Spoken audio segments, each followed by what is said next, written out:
I want to get to that poll, CNN ORC poll. Now, this was taken after the Democrats' convention. Shows Hillary retaking the lead nationally, big time. Clinton leads 52 to 43. Kat Timpf, National Review, is with us now. That's a big bump.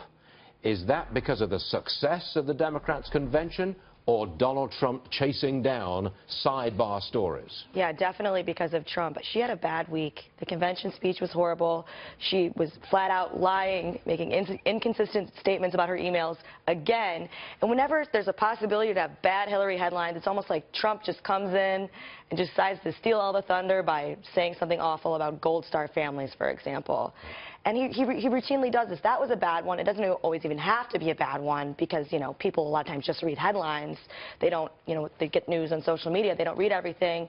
And he's not very careful about this kind of stuff, and it distracts from all the negative things that are. What did she do this week that could possibly get a bump? That'd be positive. But the Democrats, along with the media, yeah, good rhetorical question. The Democrats, along with the media, are trying to convince the voters that Donald Trump is not prepared emotionally, temperamentally, or morally. He should not be the president. Regardless of his policies, regardless of Hillary's policies, they're trying to undermine his ability to be the president, his legitimacy as president.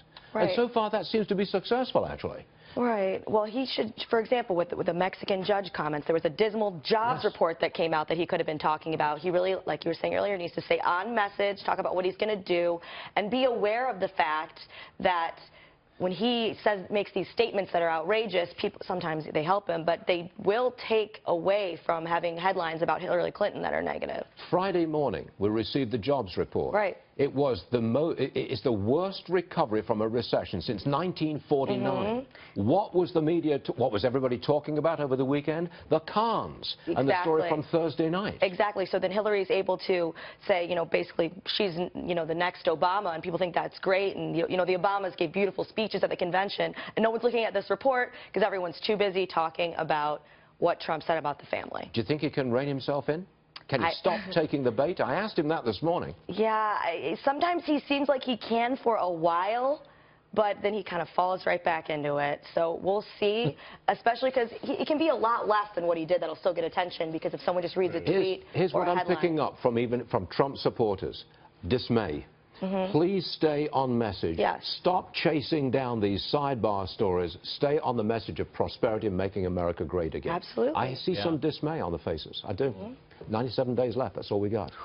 Yeah, it's really, you know, as Steve Morse said, it's really hard for an incumbent party to win re-election when you've got flatlining 1% growth. But, you know, that's not the message that's getting out there, that we've historically bad recovery. Kat Timpf, we've not seen you for a long time, but thanks very much for being here. I missed you guys. Yeah. Right. You come back anytime. We'll see you again soon. Kat Timpf, everyone. Thank you.